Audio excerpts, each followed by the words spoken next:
महाराष्ट्र झारखंड के विधानसभा चुनाव के नतीजे आ चुके हैं। महाराष्ट्र में एनडीए प्रचंड जीत के साथ सरकार बनाते हुए दिखाई पड़ रही है और झारखंड में हेमंत सोरेन एक बार फिर से सत्ता में वापसी कर ली है। हेमंत सोरेन की सत्ता में वापसी बीजेपी को झटका हो सकता है, लेकिन इक्वल हुआ है कि इस बार ईवीएम बदनाम नहीं हुई है। यही वजह है कि झारखंड में हेमंत सोरेन को जीत जो है वो मुबारकबाद वाली मिल रही है।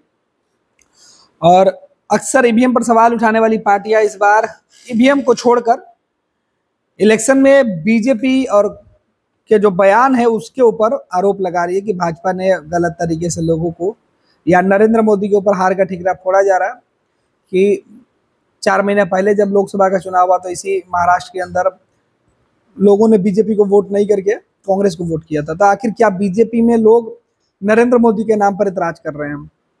यह महाराष्ट्र के लोगों ने बीजेपी से उनको कोई इतराज नहीं है, वो नरेंद्र मोदी से इतराज कर रहे हैं। इस तरीके की बातें की जा रही है, दलीलें की दी जा रही है। लेकिन बात झारखंड की करें, झारखंड में दावे और वादे एक्चुअली बीजेपी के नेताओं के द्वारा ज्यादा की जाती है, लेकिन इस बार हेमंत सोरेन इन सब पर भारी पड़ गए। हेमंत सोरेन ने वो वादा कर दिया जो झारखंड के लोगों को पूरी तरीके से जो है प्रभावित कर गया। हेमंत सोरेन ने कहा कि हम 200 यूनिट बिजली मुफ्त देंगे। राहुल गांधी भी पहुंचे और उन्होंने कहा कि खटाखट जो है आपके अकाउंट में जो पैसे है 2500 रुपए वो चले जाएंगे। हेमंत सोरेन ने भी कहा, महागठबंधन और इंडिया गठबंधन का साझा जो कार्यक्रम था उसमें इस बात का उल्लेख किया गया। ये बात झारखंड के लोगों को पसंद आई कि अब 2500 रुपया उनके खाते में सीधे आएंगे। यानी जो वादे करके 5 किलो राशन देके नरेंद्र मोदी की सत्ता में वापसी बीजेपी ने कराई या बीजेपी सत्ता में वापसी की, उसी तरीके से हेमंत सोरेन ने भी लोक लुभावन वादे करके चुनाव में वोटरों को अपने पक्ष में साधने में सफलता हासिल कर लें। हालांकि झारखंड मुक्ति मोर्चा के जीत के असली हीरो हेमंत सोरेन ना होके कल्पना सोरेन है, जो हेमंत के गैर मौजूदगी में सियासत में कदम तो रखी, लेकिन हेमंत के कदमों से कदम और कंधे से कदम मिलाकर और एक कदम आगे बढ़कर कल्पना सोरेन ने इस चुनाव में ऐतिहासिक जो है वो जीत के लिए उन्होंने पसीना बहाया। स्टार प्रचारक के तौर पर हेमंत और कल्पना झारखंड मुक्ति मोर्चा के 2 ही प्रमुख चेहरे थे और इन्होंने जिस तरीके से झारखंड के लोगों के बीच भरोसा जीतने का काम किया, उसका नतीजा ये है कि झारखंड के चुनाव के नतीजे आपके सामने है, जिसमें हेमंत सोरेन 56 सीटें जो इंडिया गठबंधन है वो जीत कर सरकार बनाते हुए दिखाई पड़ रही है। खैर, इस चुनाव ने हेमंत सोरेन को कई सबक भी दिया। हेमंत सोरेन के जो अपने थे उनके साथ छोड़ के चल गए, उनको भी सबक सिखाया गया। हेमंत सोरेन जिसे अपना नहीं मानते थे, उसने हेमंत सोरेन को भी सबक जो है वो सीधे तौर पे जो है सबक सिखाया। तो झारखंड के चुनाव में हेमंत सोरेन ने जो वादा किया है, ये चुनाव हेमंत सोरेन ने जिस वादा के साथ लड़ा है वो वादा पूरा करने की अब जो है झारखंड के लोग पूछेंगे।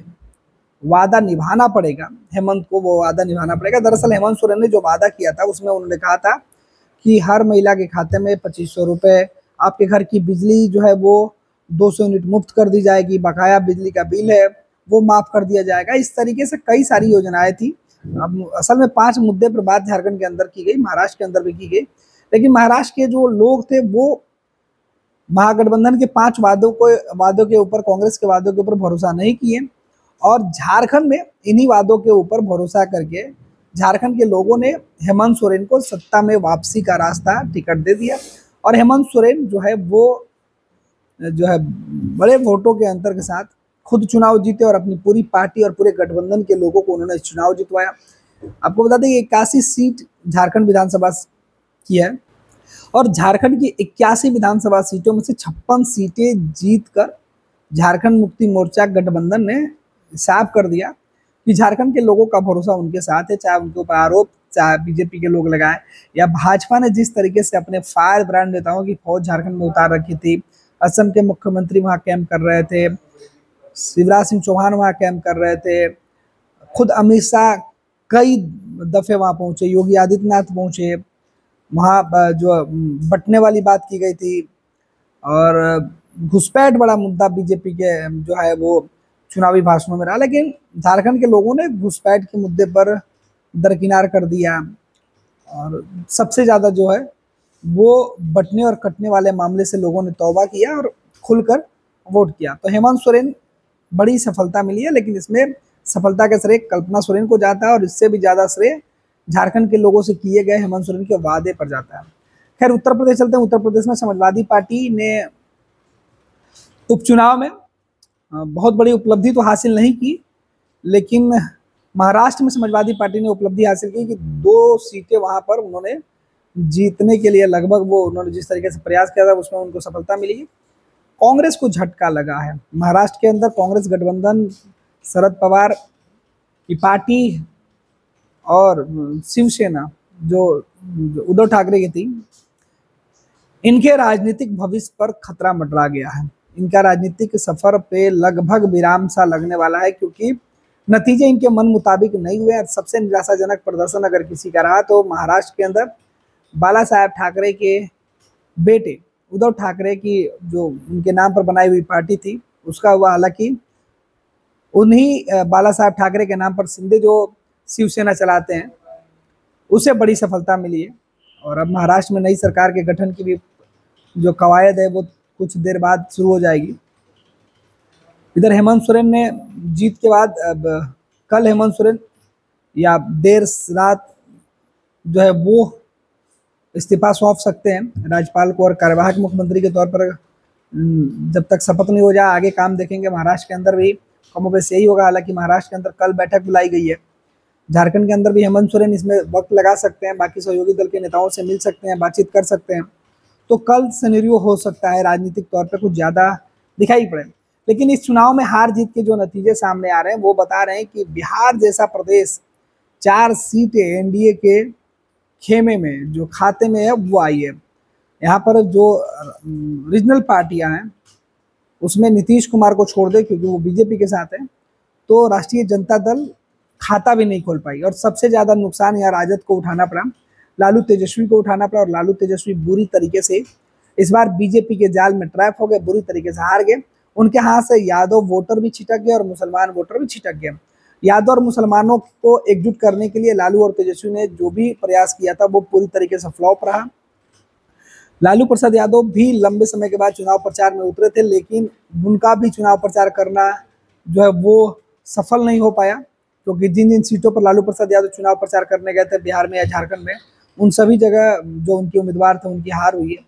तो लालू अब जो है वो करिश्माई व्यक्ति नहीं रह गए। कह सकते हैं कि लालू का करिश्मा खत्म हो गया है। लालू के करिश्मा के साथ साथ राष्ट्रीय जनता दल जो बिहार की मुख्य पार्टी है विपक्षी, उसका भी जो तेज है वो खत्म हो गया। लालटेन की जो लौ है वो बुझ सी गई है। हालांकि झारखंड में राष्ट्रीय जनता दल को उपलब्ध जो 4 सीटें हैं वो जरूर मिली हुई है, लेकिन जिस जगह पर लालू प्रसाद यादव ज़्यादा चुनाव प्रचार करके उम्मीद जताए लगाए थे कि जीत होगी, वो सीटें हार गए। तो फिलहाल देश के अंदर कई जगह सीटों पर जो पूरे देश के अंदर बीजेपी हर जगह जो है वो कमबैक की है उपचुनाव में। हालांकि वायनाड की जो सीट है वो प्रियंका गांधी जो है वो राहुल गांधी के बाद नई वारिस के तौर पर उभर के सामने आई है। कांग्रेस के अंदर प्रियंका गांधी ने एक बड़ी जीत हासिल की है। लगभग 4 लाख वोटों का जो अंतर है उन्होंने जीत में वो हासिल की है। राहुल गांधी पिछला चुनाव जो उन्होंने लड़ा था सबसे पहले तो 2019 में, तो उन्होंने तकरीबन 4 लाख वोट उनको मिली थी पहली दफ़े। दूसरी दफ़े जब वो चुनाव लड़े तो तकरीबन 3 लाख के आसपास वोट मिली। लेकिन प्रियंका गांधी जब पहली बार लड़ रही थी तो उनके सामने चुनौती थी कि राहुल गांधी का रिकॉर्ड तोड़ के ज़्यादा से ज़्यादा वोट उनको पाना है, और इसमें वो पूरी तरीके से सफल रही। और जीत के बाद प्रियंका गांधी वाड्रा जो है वो काफ़ी गदगद भी थी और उन्होंने कहा कि ये सब जीत जो है उनके भाई के कामों की वजह से हुई है। तो फिलहाल देश भर के जो सबसे महत्वपूर्ण सीटें थी उत्तर प्रदेश के अंदर और बिहार, झारखंड, महाराष्ट्र, वायनाड, राजस्थान, मध्य प्रदेश, इन सभी जगहों के उपचुनाव के जो नतीजे वो सामने आ चुके हैं।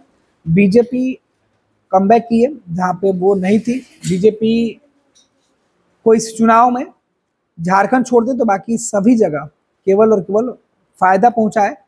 पूरे देश के अंदर जो चुनाव हुआ उसमें बीजेपी को झारखंड छोड़ के सभी सीटों पर लाभ हुआ है। तो ये चुनाव के नतीजे हेमंत सोरेन के लिए जीत तो मिल गई है, लेकिन सरकार में चुनौती भारी होगी।